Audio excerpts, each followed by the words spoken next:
what the market needed, there used to be a doll museum because some rich lady collected dolls and her husband had a lot of money, and so all of a sudden there was a doll museum with $5 million to do stuff. But just think how many people in your town would look really forward to going to the doll museum. Maybe if you have a little girl or something like that, that'd be good. But they did market research and found out that there was a big lack in their community of things for young parents to do with kids. There's just a lack of things. And the doll museum did not even score high. So they converted to a children's museum. And Raleigh Adams, the guy who ran it, was just like one of these superb natural thinker, managers, learners, explorers.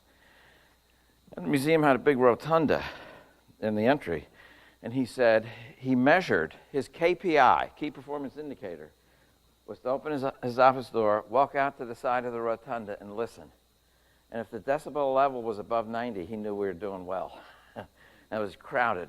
They were so successful. You can join a museum and you can go as many times as you want without paying each time. They were so successful that they had serious meetings with their staff to determine whether they had to limit the number of times a member could attend. Wouldn't that be cool? Huh?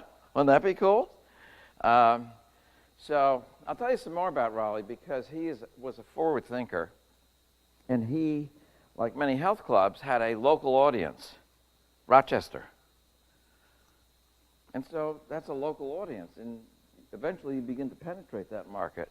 So what he did was to try to figure out how can we create an international audience. Remember, it's a children's museum. I mean, nobody's going to fly their children from Paris to go to Rochester to a children's museum when there's a great children's museum